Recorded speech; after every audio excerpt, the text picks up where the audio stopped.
Good evening, ladies and gentlemen. Welcome to Secrets of the Sire. We do this every Wednesday night, 8 p.m. Eastern, talkradio.nyc, and streaming live on facebook.com/Secrets of the Sire. We've got an exciting episode tonight because there's an episode coming out tomorrow that a few people might have heard about and a few people might be talking about. But before we Don't know what you mean. But before we do, I want to welcome my co-host, Mr. Second Mike himself. Yeah, that's going to get you far. Mr. Hassan Godwin. That's going to do a lot of good right there. I did.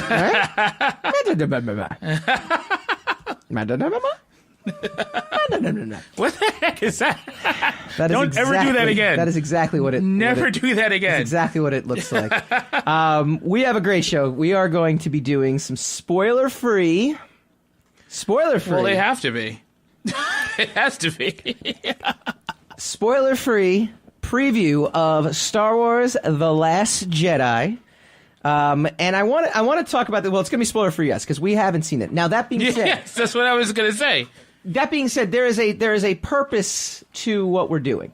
Okay. Okay. Well, because I could have easily invited Danielle Soldman, one of our previous guests, who has seen it. I could have easily invited David Nieves, who had a lot of interesting things to say, spoiler-free things to say, really? On Facebook during the week as we were posting stuff.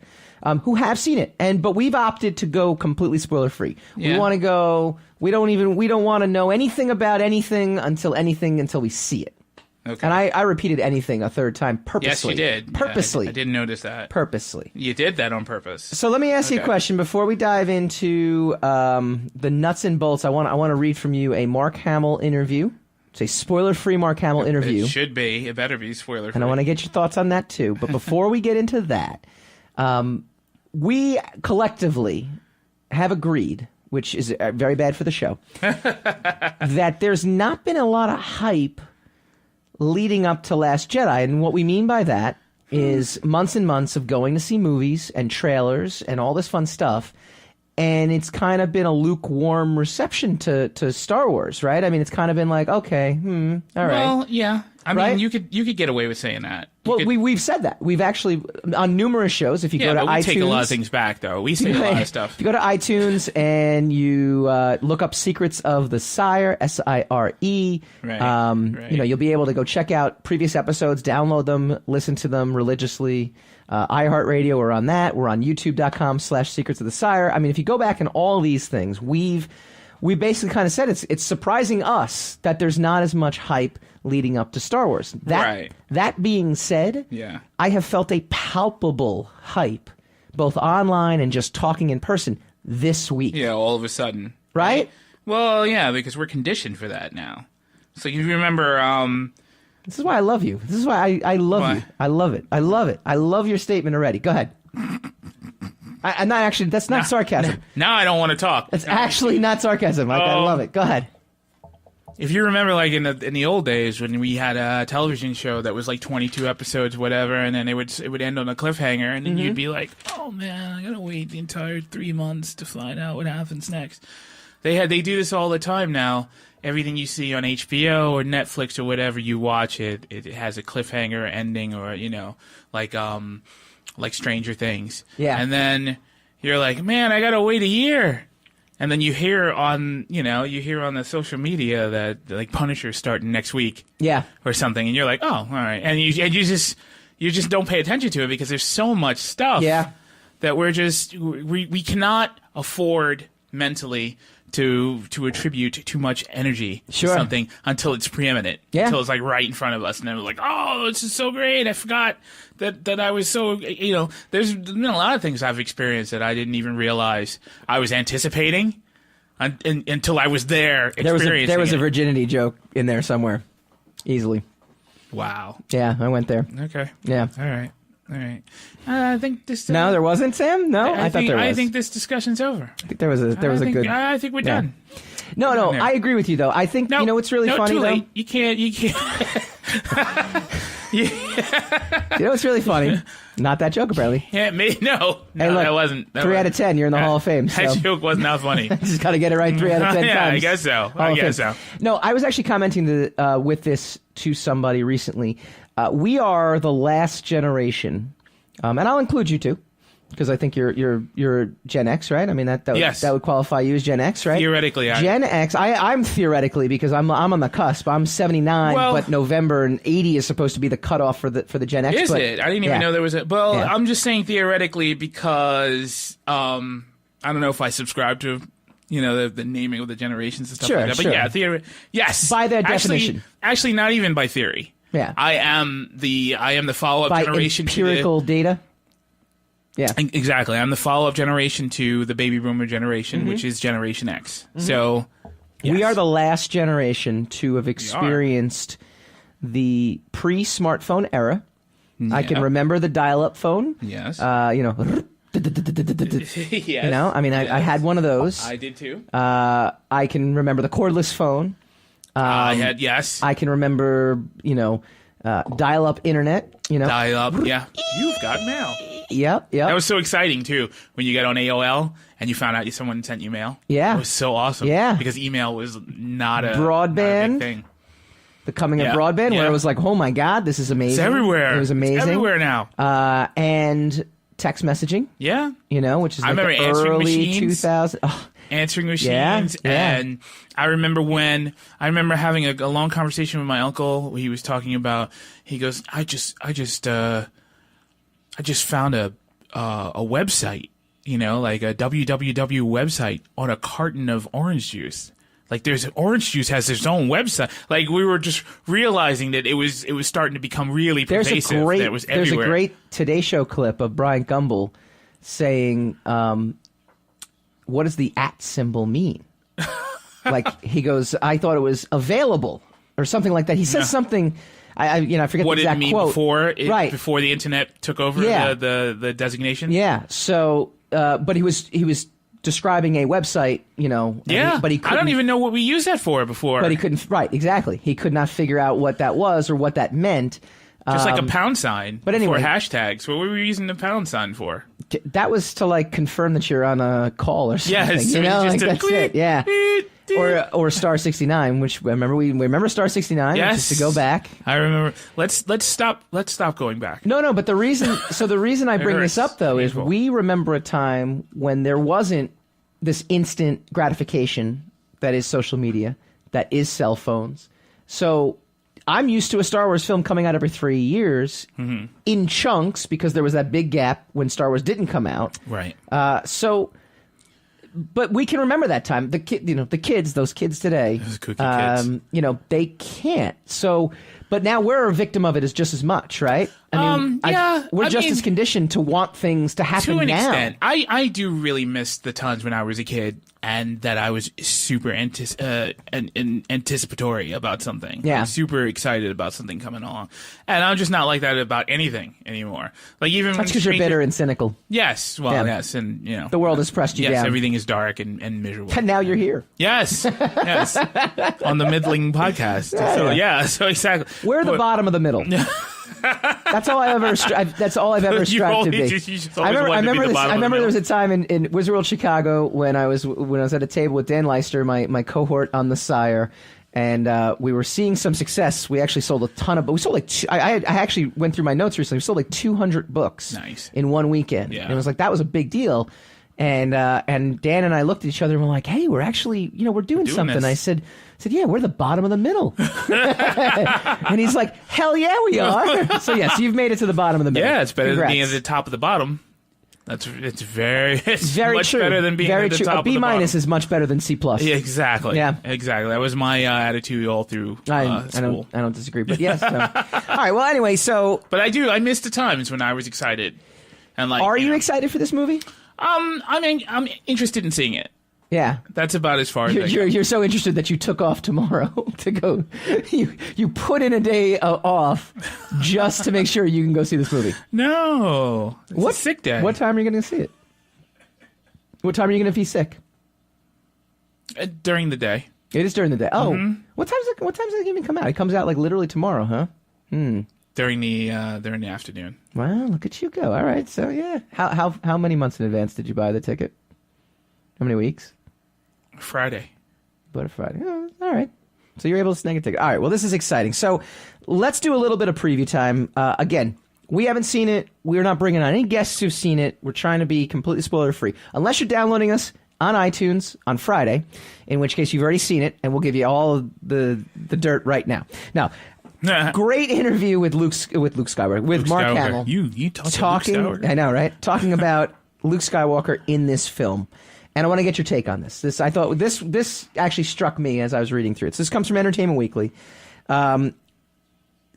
Basically responding to the questions about, Star Wars and Luke Skywalker in this film. And he says, believe me, Luke is a Luke that I don't think anyone anticipates. I certainly didn't expect it, but that's good. I was out of my comfort zone. It's a tragic story. You see from the flashbacks it has to do with deciding Kylo Ren was the chosen one and being wrong. Luke potentially created the next Darth Vader that weighed heavily on him. Go back to that first statement. A Luke that we don't anticipate. Now, do you... Luke to me... It's kind of spoilery, actually. Well, that's more than I knew 5 seconds ago. That's true. Look, I mean, we have a radio show to host. We got to do something. And again, if you're downloading Friday, we are completely current. And I wish I was downloading Friday. Yeah, we should download Friday. Everyone should. Luke is kind of an X factor in all this, right? I think I enjoyed Force Awakens. You did not. I did agree with you, though, and I think we came to a consensus that the movie stops being interesting once Han Solo comes back on screen, because for me it became a fight, a struggle between, okay, here's these new characters which you introduced, and now you're kind of bringing all these characters we already know and have been wanting to see, but it's not their movie, but it is their movie, and it's these new people's movie, but it's not their movie anymore, and they kind of, and I do agree with you, I think they did have to condense things, and by doing so, glossed over some characterization that should have happened with Rey, that could have happened with Finn. I mean, all we know about Poe is he's really a great pilot. I was gonna say he's their best damn pilot, and Leia loves him and thinks he's great. Not love him, but brotherly love, and thinks he's really great, and that's all we know about him, right? Mm-hmm. I really enjoy his character. I'm curious to see what they do with him in this movie, but it was too much movie, right? I mean, I'll agree with you. Again, I enjoyed Force Awakens. I'm a big fan of it. Someone actually said about The Force Awakens, which was great. They said it was a lot of movie for a lot of nothing that happened, and I tend to agree with that. It was two movies. It was almost like Star Wars: The Next Generation, and it was Star Wars. Yeah, Star Wars. It tried to do too much. It really should have concentrated on setting up these new characters that might last another 20 years. Correct. But it was trying really hard to make sure that it captured all the nostalgia scenes. So when we come back, because we're pushing up against break, I want to know: do you think we're going to see a round 2 of this? We're going to go through some reviews, and we're going to really analyze Luke Skywalker's role in this movie.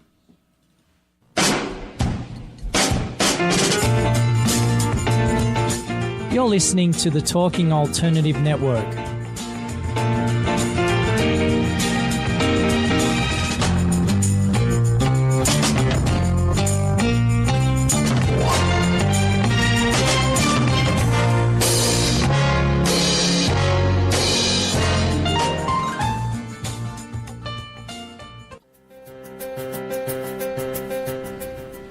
Are you stuck in a rut? Negative thoughts, feelings, and conversations got you down?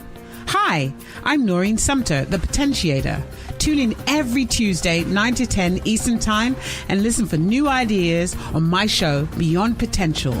Live life your way on talkradio.nyc.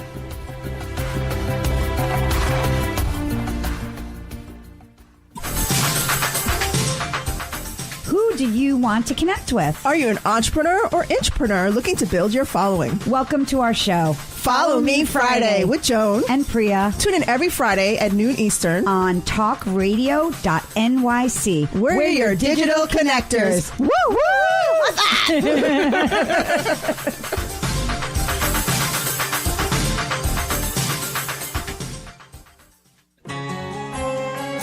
Talking Alternative Radio, 24 hours a day.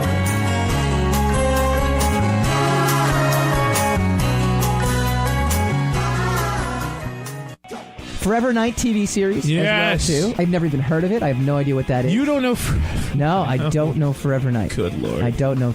I used to watch other things, when I was a kid. Well, I'm sure that information is useful. You're Have a you ever Smurf seen the guy. movie Blown Away? Nicole Eggert and the other girl from something. She ended up on 90210. There was another girl on that? You're just making this weird now, man. Yeah. Secrets of the Sire.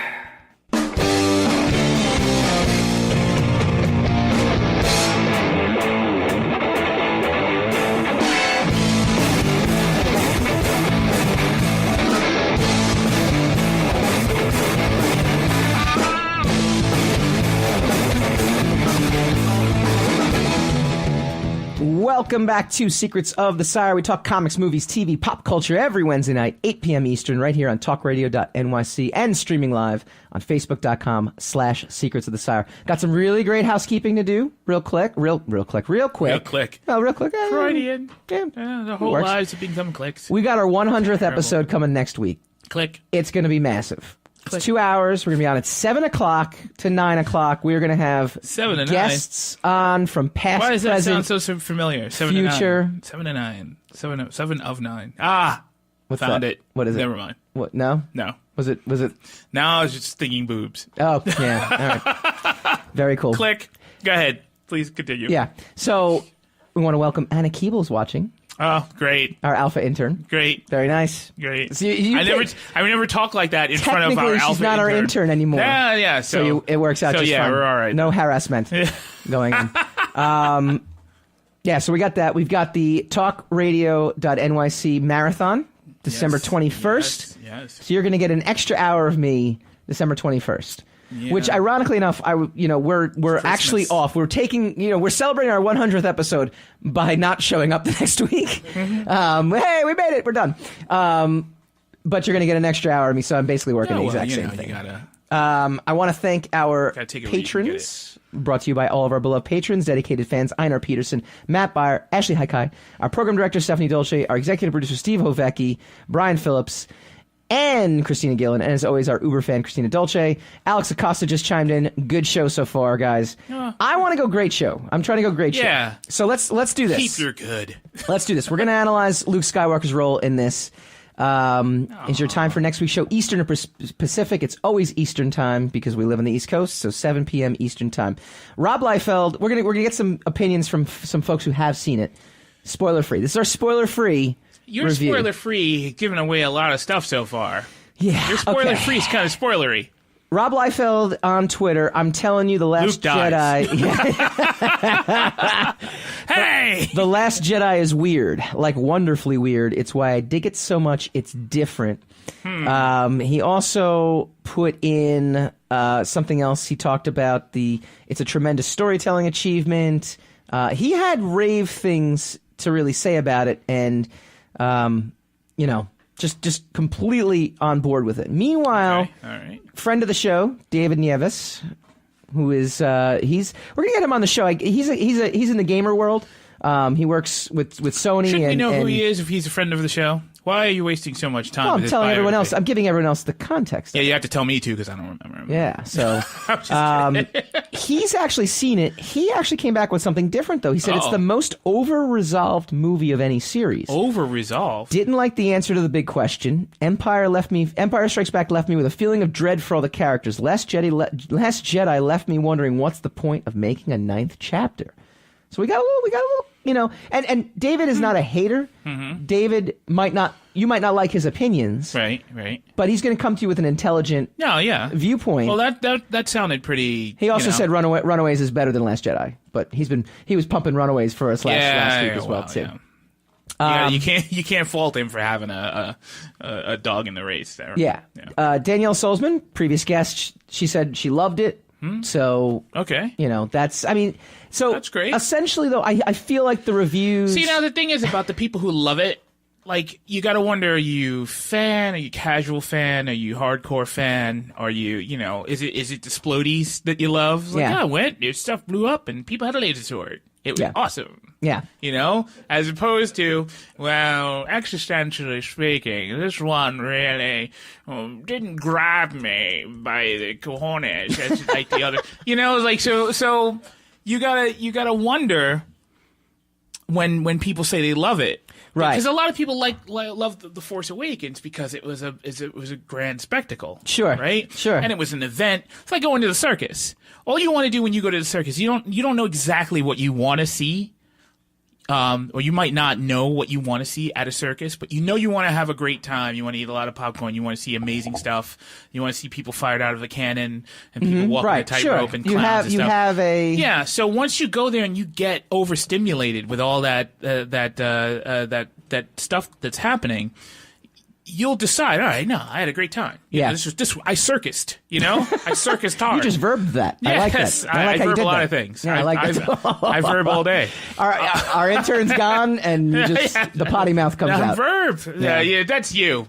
That's your brain. No. My potty mouth stayed throughout the internship. Your brain is in the muck. Your brain is in the muck. Absolutely. But I'm just saying, you don't know, and then there's the Barnum. The guy who's been to every circus since he was 9, and he's like, this is nothing like the 1967 circus. So you don't know exactly what kind of review you're getting from the people. I think that's a fair enough point. I think that also. There was a tweet from Phoenix Shanklin. Who dares tweet? I know, right? They all tweet. Who big X-Men fan, and she actually tweeted recently that. Something to the extent, I don't have it up because I wouldn't have thought it would come up in conversation, but it did. Why is it that everyone is hating on the X-Men movies now? Back then, it was, you never would hear anybody hating on the X-Men movies. That's not true. Back I when hated X2, them from the yeah, start. I know, but you're a unique fella. No, I'm not unique. In 2004, I'm just mouthy. The masses, before there was an internet masses, because there wasn't. There was yeah, but I remember having arguments with people, and the main crux of why they loved it is because it was X-Men on the screen. Sure. It wasn't because they thought it was a great movie. Sure, I don't disagree so with you. Great to see live action. But this backs your point, though, right? Now we're sitting in the spoils, right? I mean, it's well, Marvel ruined X-Men. Sure. Marvel ruined Sony's X-Men because Sony's X-Men Fox Sony when Sony's got Spider-Man. Marvel ruined Fox's X-Men because they just pull characters out of a hat, throw them together, and they say, okay, what's the most popular X-Men character? Pull him out of a hat, throw him in the picture. Sure. Marvel came along and said, well, there's history here. Captain America has to come from someplace, and he has, he's got all these ties to other characters. And since they were paying attention to the source material, we're all used to, well, wait a minute. How are you just going to throw this character in the Cantina Band, in the middle of, and why is Abraham Lincoln in this movie, and you're just watching Right. You're watching this circus happening. So You're really big on the circus analogy tonight. Yes. Really, well, mostly because did you love the circus as a kid, or were you... No, I hated the circus when I was a kid. Yeah, not a fan. It smelled like elephants. I wasn't a big fan of that. No, elephants were fine. I had a problem with clowns. I still do. I mean, who doesn't really have a problem? A lot of people apparently don't have a problem with clowns because I got made fun of a lot. How did clowns really? All right, we're getting. No, I don't know how clowns got to be anything. All right, we're gonna. I don't know whose idea that was, and put them all in one car. That'll be great. That won't scare anybody to death. Yeah. Anyway. No. Yeah.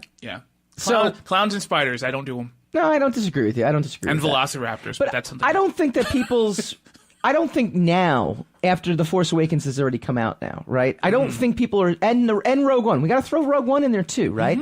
I think that there is enough nostalgia redux that people are expecting bigger things out of these movies now. Yeah, I agree with you. So I don't think they're looking at this. I think they definitely they don't want a repeat of The Force Awakens. No, like it or dislike it. No, they don't want the same thing. They want to move forward. Yes. I think everyone wants to move forward with the universe, right? Yes. So it's arguable that you were right about that they needed to do these. They needed to start it off that way. I disagree, but there's merit to all those points. But definitely going forward now, we got to do something else. That's the attitude. I agree. I think that is. I think that's what people are looking for, and I think that's what people are craving, because they're so his juxtaposition of using Empire as an example. Empire just happens to be one of the highly rated Star Wars films. Everyone, you're not going to get it's almost universally everyone's favorite. I mean, you're not going to. So it's a good vantage with point a now. Second of Revenge of the Sith. Imagine that. What? Well, yeah. No, it's not. No, it's not. I disagree. Where are your facts? Did you look coming that from? up? Where's your facts? Where are your facts coming from that you're saying it's not? I would. Uh-oh. Wait, you gotta. If you're gonna ask a question, if you're gonna ask a question, right. you gotta give me a chance to actually answer. You're like, "Where are your facts coming from?" I'm like, and you're like, "Oh, boom! I'll wait right here got you, got you." I know I got you. You're like, you're wasting time right now. You're stalling. That's like in the Simpsons episode when they have the vegetarian episode, and they have Troy McClure on, and he's like, "This scientist would agree that meat is universal. And you should just do it." That's what you just did to me. All right. Where's your fastest? When we come back, we are going to be going through. That's what. Boom. The best. Got him. We're going to rank the Star Wars movies, just not the way you think, and we're going to do it with our guest, Gabe Fieramosco. I know that guy from Comic-Con Revolution. When we come back, you're listening to the Talking Alternative Network.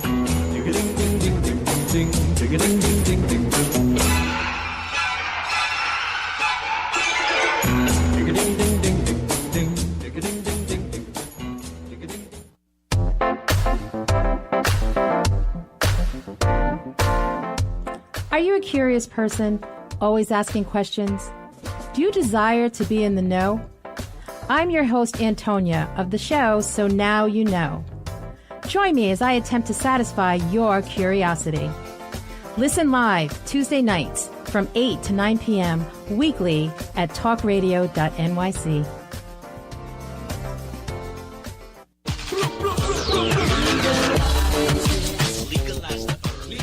If you have an interest in marijuana, you want to know about marijuana, law, policy, and culture, then feel free to join me, Joseph A. Bondi, every Friday at 11 o'clock in the morning on my show In the Know 420 on TalkingAlternative.com.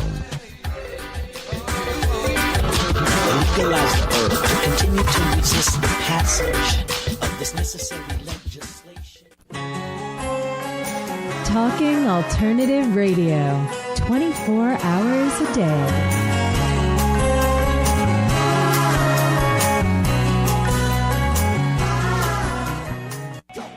Can a man actually get up with any kind of macho manliness and say Twilight was a good film franchise and or movie? That's like the guy wearing the pink shirt, right? Like he feels completely confident. But men can rock the pink. Wait! Sam the engineer is wearing pink. Right. I just pulled a Hassan. Secrets of the Sire.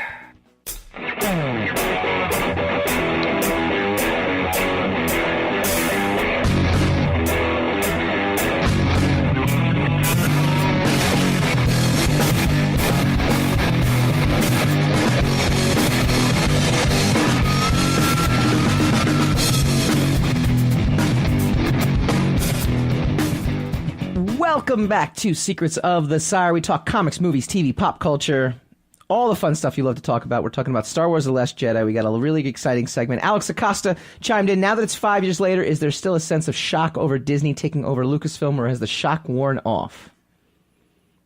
I think the shock is definitely over. I think the acceptance phase, what is it, like the 5 phases, right? Like anger, frustration, or actually, I think in a lot of people's eyes, they saw for the Force Awakens. Now that the shock, the shock of Disney buying Lucasfilm, has it worn off? Now, has it been 5 years? I guess maybe it has been. Yeah, that's crazy.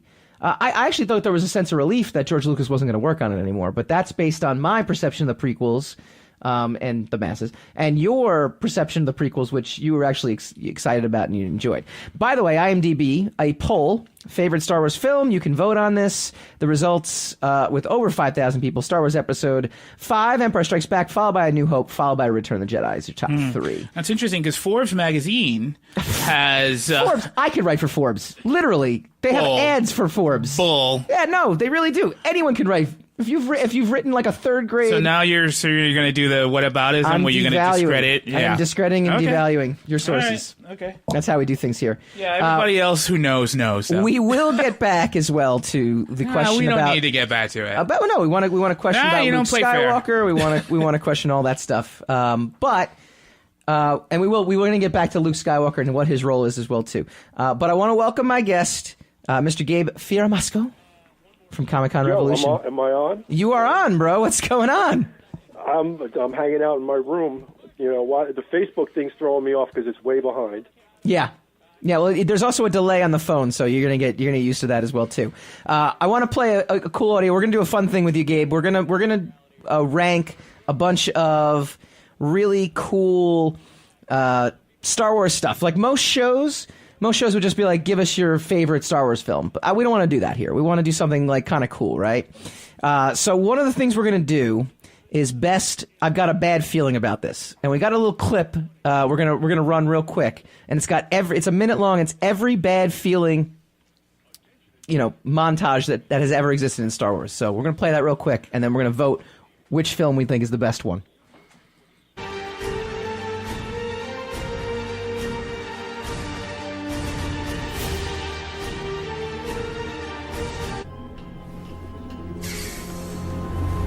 I have a bad feeling about this. I don't sense anything. I've got a bad feeling about this. Oh, I have a bad feeling about this.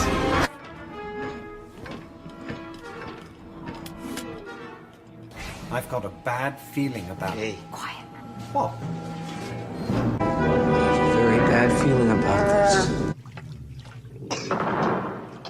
I got a bad feeling about this. There's an awful lot of moisture in here. I don't know.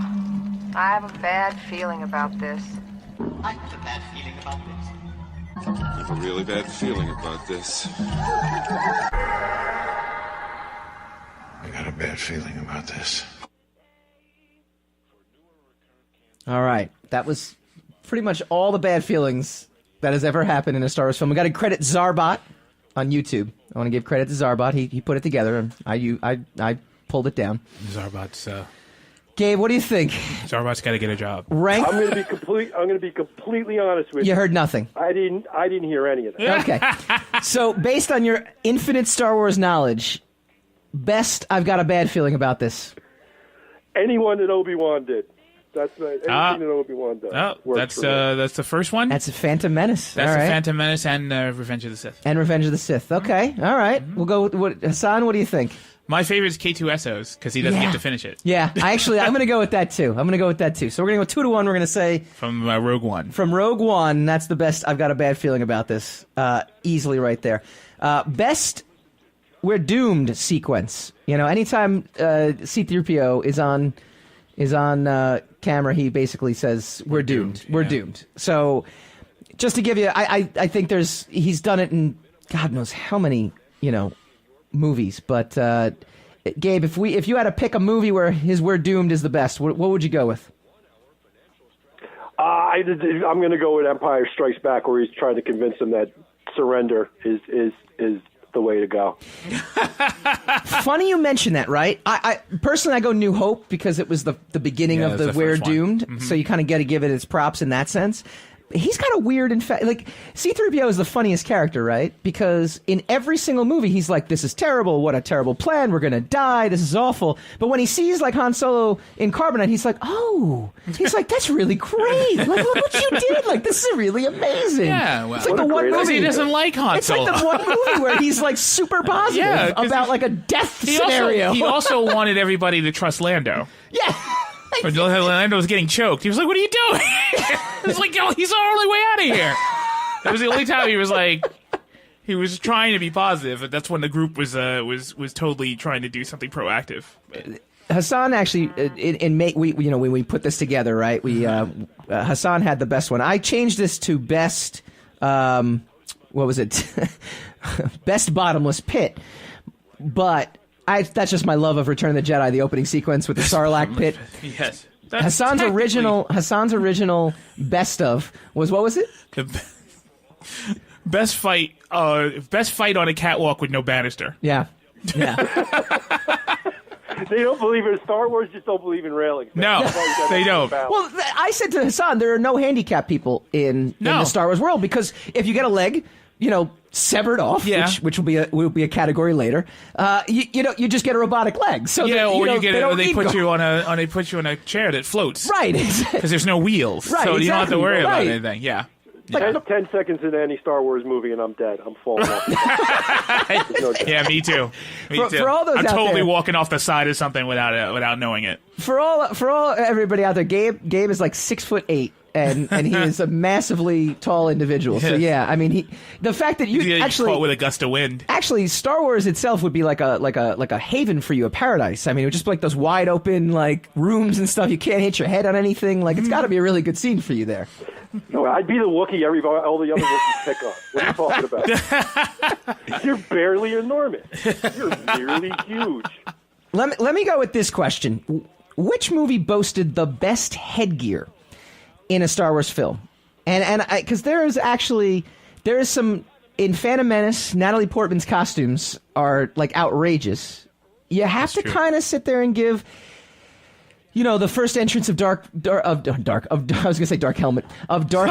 helmet. Don't do that. In New Hope is pretty good. Leia's ear buns, same movie. That's pretty good. You can't put that in the same category. Headgear. Yeah, but you can't put that. You can't put buns in the same category with a helmet. No, but they're helmet. both in the first movie. I mean, they both boast. One's a pair of industrial headphones. Well, and the other... and then the guy who's Lando's sidekick, who has the industrial headphones drilled into his skull. Lobot. That's my vote. I like that guy. You like Lobot? Yeah, I do. Gabe, what do you think? Best headgear in a Star Wars movie. You should have sent me these questions in advance. Yeah.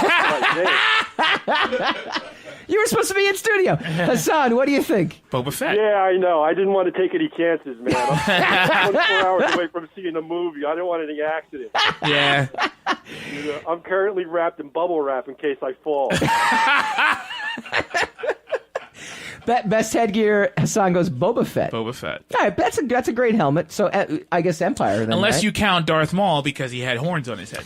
Ooh, see, that's... I think Phantom Menace might take the cake here, right? I think every character has some exotic, gnarly headgear. Yeah, even like what's his face? Obi-Wan has like a mullet and a ponytail. He's got a braid. He doesn't have a mullet until the second one. That's true. That's true. He's all right until the second one. No Padawan braids. I've always been a Stormtrooper guy, man. There you go. I remember just being floored by the Stormtroopers when they came through the door. All right. In Star Wars. Yeah. New Hope. All right. Because so many of them got killed and they didn't even blink. We got the Facebook feed. We'll read off your answers as well. So please chime in. We want to hear what you think here. Best severed limb. This one's actually a really good one, and we were touting that. There's been severed limbs in every single movie except in Force Awakens, apparently. Oh, yes. Right, which is actually chimed in via. I want to give him credit. Well, Craig Mahoney, definitely not the Force Awakens. F and JJ. Someone didn't get his arm or hand cut off in the Force Awakens. Yeah, but someone was handless in the Force Awakens. Who was handless in the Force Awakens? Luke. Oh yeah, didn't get it severed though. Talking about actually getting a cut. What about Rogue One? Nobody got anything. Yeah. Off in Rogue One. Rogue One's out also. You can't vote for that one either. Yeah, but you all know Saul Guerrero had no arms and legs. Well, he had no legs. But did he get it severed off in the movie? You didn't see it get severed. That's parsing, no. It was already like that. All right, fine. Kai Cole chimed in, the blind guy in Rogue One has to get best something. He's the only handicapped person. He got best one-liners. He's the only handicapped person in the entire galaxy. When they put the bag over his head, he gets an award for that. Yeah, exactly. Come on, guys. I'm going to go He drop kick stormtroopers without hurting his hands and feet, so that's got to count for something. My favorite severed limb is actually in episode 4. When they're in, the cantina, and they cut off of, and the guy pulls him over. He's like, I don't like you. Yeah, that is Dr. Everson. He doesn't like you. And the other guy is the Walrus Man. Yeah, well, Walrus Man loses his limb. That's my favorite. That's my favorite severed limb. His name is now Walrus Man, but that was the name of the action figure, so that's why I'm going for it. Yeah, it was Walrus Man. At that point, they're like, "Who the are these people?" It's just Walrus Man. Just call him Walrus Man. Just call him Walrus Man. I'm done naming these things. E.T. It's 1977, and I got something to do. Yeah, some guy's like, "Well, this movie's never going to take off." Yeah, nobody's anyway. going to like this stuff anyway. My favorite, I think, is Darth Maul, because he got cut in half. He got this cut whole in half. top half of himself severed. But what's his name? Christopher in Revenge of the Sith. He got like the double sword. Yes, Christopher Lee. That was pretty good. He got his head cut off. Well, yeah, but he didn't. That's your favorite. My favorite is Darth Maul. He didn't get his head cut off. He got his head cut off in spectacular fashion. Yeah, well, if you're gonna cut someone's head off with a lightsaber, you got to do it. That's how you do it. Yeah, that's how you do it. It's probably not that hard to cut. So you probably cut your own head off. How many severed fingers must there be Yeah, it was pretty in bad. Jedi school? It was know? probably It's pretty just bad. Like, you know, It was probably I don't care pretty how many bad. mini chlorines you have in your Yeah, because system. if you look at it, if you go to Don't driver's say that ed, word. you look at those teachers and how terrified they are every time they get into a car in a parking lot with cones in it, right? So imagine the lightsaber instructor, the Jedi instructors. Yeah, he's got they must have a terrific union. Yeah, with he's health got- benefits. They didn't start with like those sticks that they give you in like martial arts. Nah, no, you know they went right to lightsabers. Start Here, right with the lightsaber. yeah, here, kid. They're like the younger the better. Yeah, start chopping. Yeah, here, kid. Be careful with this. It's dangerous. You weed them out much faster that way. I mean, how many recess fights just ended very poorly? Yeah, exactly, exactly. Yoda's like, I definitely have to go with again because he's my favorite character of the whole series. Obi-Wan taking everything off of Anakin in one fell swoop. Oh, that's a good one. Yeah, that'll win. That's a good one. That'll win. That's a good one. And Obi-Wan's like, I can't bear myself to kill you. I'm just gonna maim you horribly so you burn to death and I don't have to watch. In theory, when you see someone catch fire, you're like, nah, it's over. I'm leaving. It's over. There's no going back from that. It's over. You've cut the guys. And there was still, they still had that other movie coming. Exactly. Yes, there is also those 3 other movies that were pretty important. You cut someone's guy's legs and arm off, and then he catches fire. You're probably gonna write him off. It's gonna be a quick write off. All right, we got last one, That's done. and this one was a good one from Hassan too. Hassan chimed in on this one. Best group shot final photo or final scene. I said final photo because he sent me a bunch of photos. But best group shot final scene. Yeah. Now, if you can remember the final scenes from like the prequels, they all look like wedding destination photos. It's one is an actual wedding. The rest are like sun setting. Everything's there and doing all kinds of good stuff. The rest of the films actually have the actual group shot, unless you count Rogue One where they just all die. Yeah, well, that was the group shot was a mushroom cloud. Yeah, that's everybody. Everybody was in that one. They were all one person at that point. Their atoms were all. It's existential. What I'm trying to say. I'm being existentialist. I would say the group shot all one people in Return of the Jedi. Yeah, that was a good one. Ironically, I like the one from Empire Strikes Back, because they were all backwards. They all have their backs turned. Do I give you the S or the dick? Yes, exactly. Ass to the crotch. But it's more prophetic. It's kind of somber. Yeah. It's kind of it's a little melancholy. It's bittersweet because they're alive, but we don't know what's going to happen to Han, who's going to come back and then just be killed in the movie right after that. But anyway, Gabe, what do you think? What do you think's the best? I remember as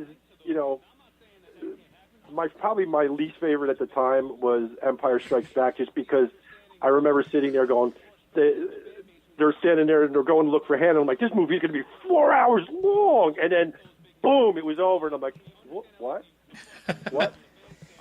Going back to that 10, soon to be 11-year-old, Star Wars definitely, where they're all standing up there with the awards, except for poor Chewie who got boned.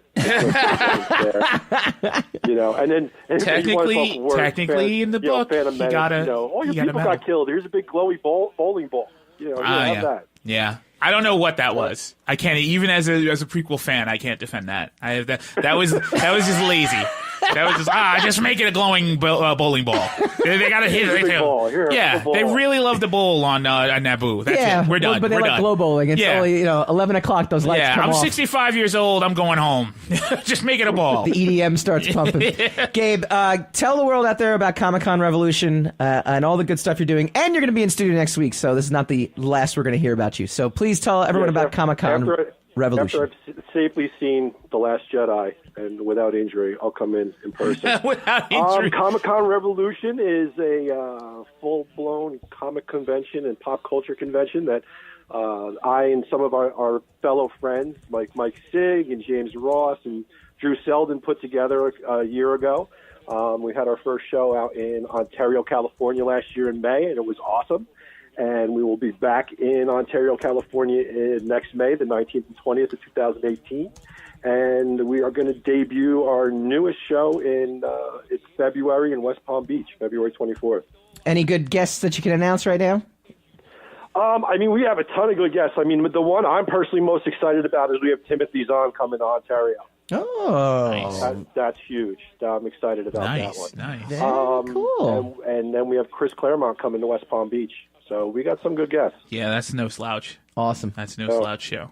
All right, we're gonna see you next week for our 100th show. It's gonna be jam packed. We're gonna fill this room with as many guests as we possibly can. Awesome. Looking forward to it. All right, when we come back, Thanks, Gabe.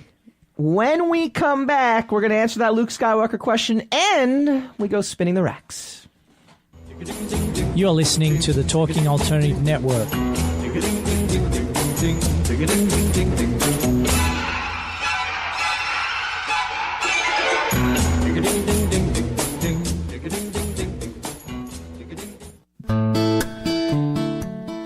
Are you feeling unhappy with your body, shape, or size? Ever feel out of control with food?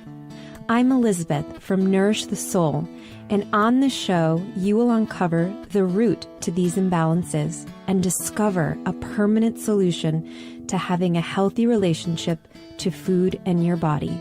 Join us every Thursday morning at 11 a.m. Eastern Time on talkradio.nyc. Are you into comics, movies, and pop culture at large? What about music and TV? Then you're in for a treat.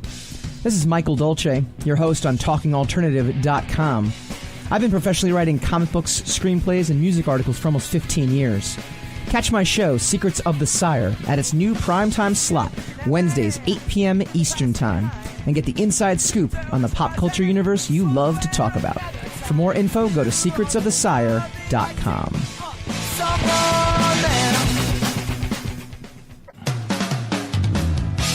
TalkingAlternative.com.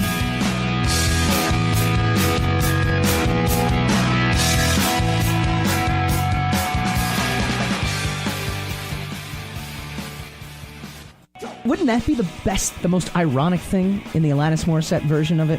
Ironic, but not really ironic. Right. I don't actually know the definition of irony, so I'm just using it, and I want to sound very smart. Yeah. Secrets of the Sire.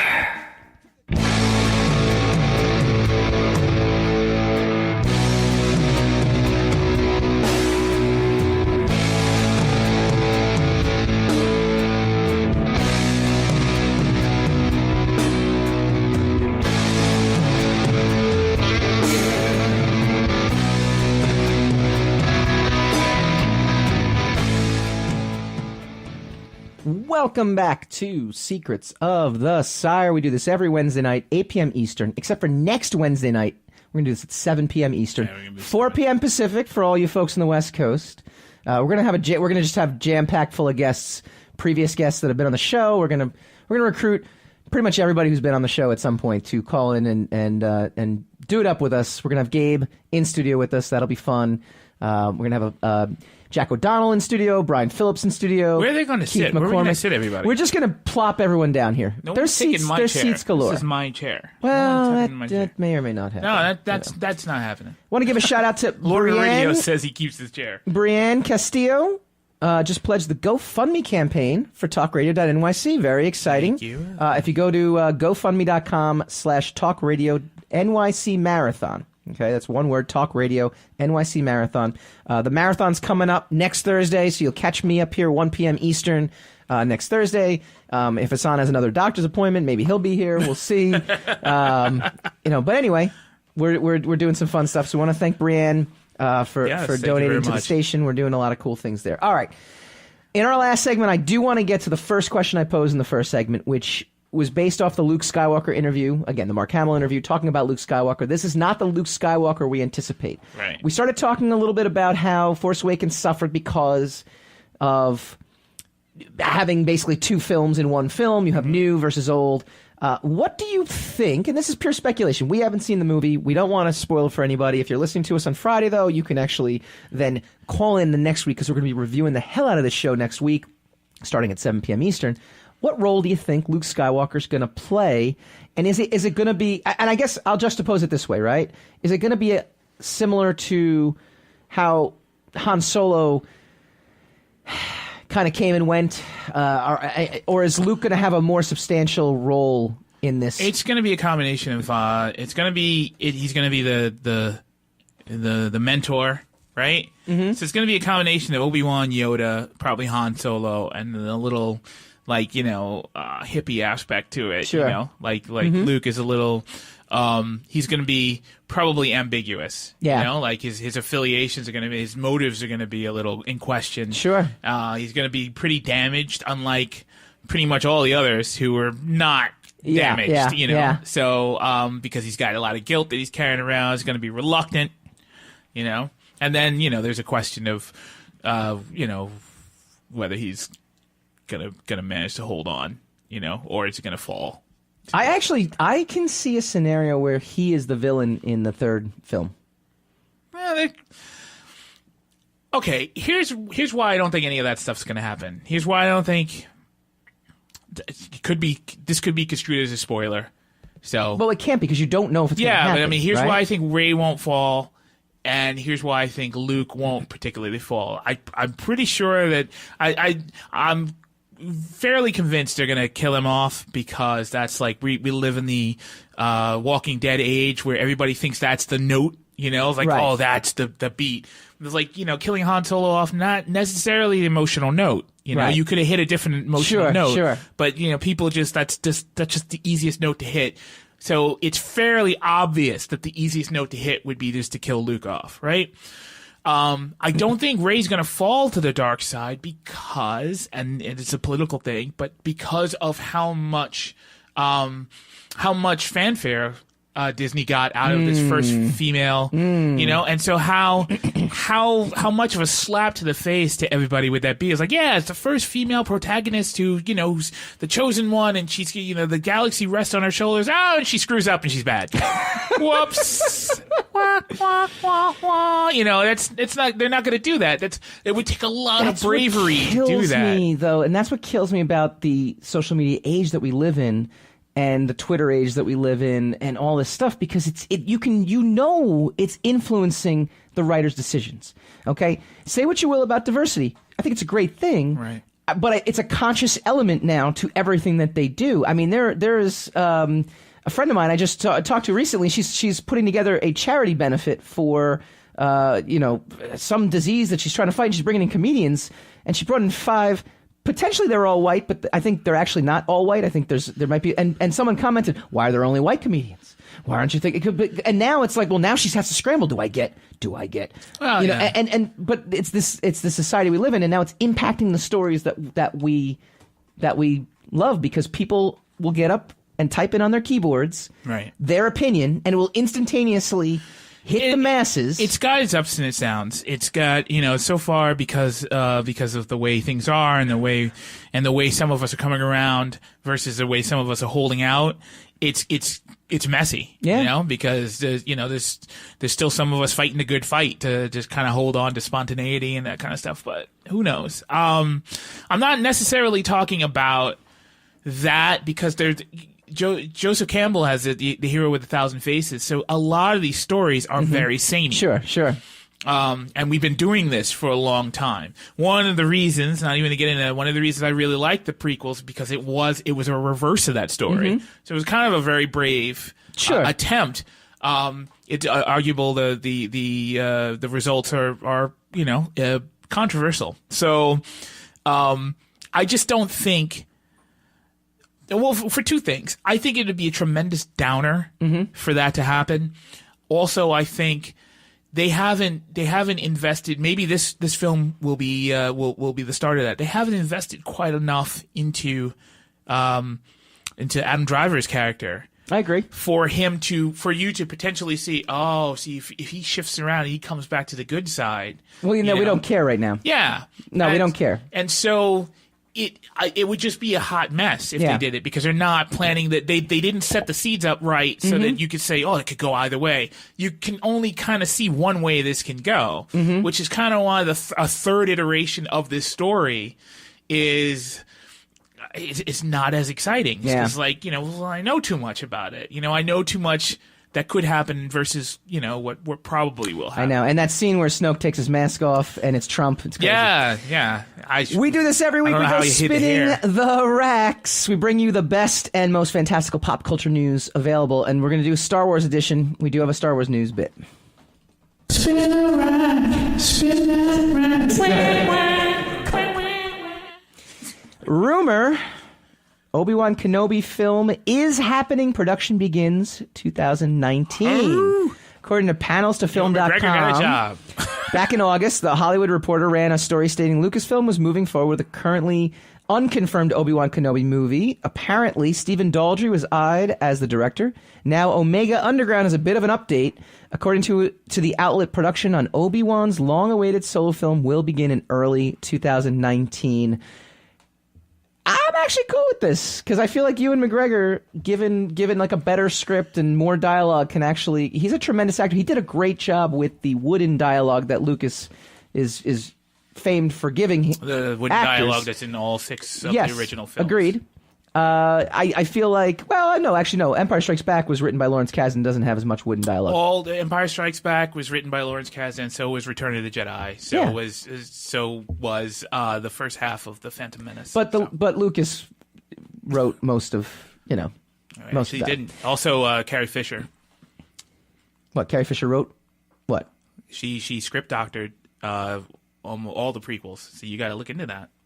No. Take a look into that. It's a horrible job. Then. Yeah, well, that's up to you. She didn't doctor it well enough. Keep mouthing off.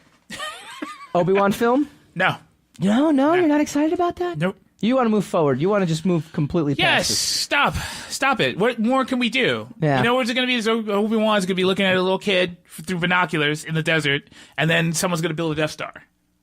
And he's going to be like, I'm going to go destroy that thing, and I'm dead. And we're going to be the Death Star again. We're going to do it all over again. All right. I'm excited. If they go backwards and show us his childhood, totally different. Okay. Interesting. All right. That's our take. Sorry, we're bumping up against time here. Next week, our 2-hour 100th episode extravaganza. We review Star Wars The Last Jedi. We welcome back guests past and present to celebrate our big 100. We got the GoFundMe campaign, gofundme.com/talkradionyc marathon. We'll be on the air as well next Thursday, but catch us next week, 7 p.m. Eastern. Download us on iTunes, download us on iHeartRadio. I gotta think of a tagline to end our show, but for now, we'll just say goodbye. You're listening to the Talking Alternative Network.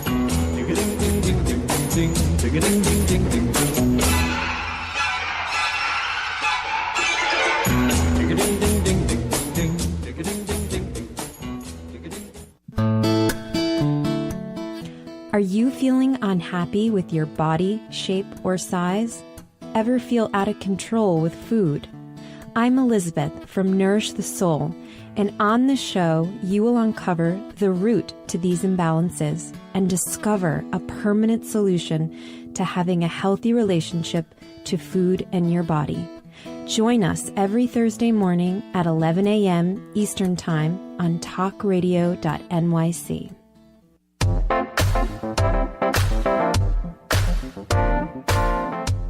Are you a curious person, always asking questions? Do you desire to be in the know? I'm your host, Antonia, of the show So Now You Know. Join me as I attempt to satisfy your curiosity. Listen live Tuesday nights from 8 to 9 p.m. weekly at talkradio.nyc. Hey, all you crazy listeners. Looking to boost your business? Why not advertise on Talking Alternative with very reasonable rates? Interested? Simply email at info@talkingalternative.com. Are you into comics, movies, and pop culture at large? What about music and TV? Then you're in for a treat. This is Michael Dolce, your host on TalkingAlternative.com. I've been professionally writing comic books, screenplays, and music articles for almost 15 years. Catch my show, Secrets of the Sire, at its new primetime slot, Wednesdays, 8 p.m. Eastern Time, and get the inside scoop on the pop culture universe you love to talk about. For more info, go to secretsofthesire.com.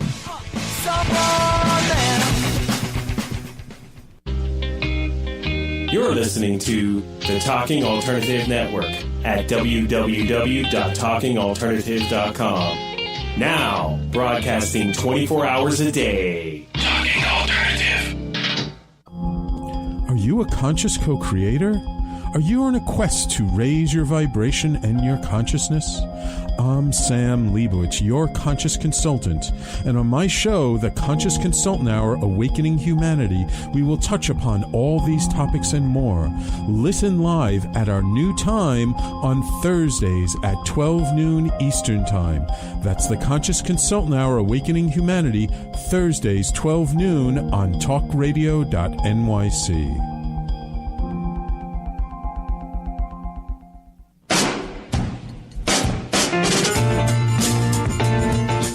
You're listening to the Talking Alternative Network.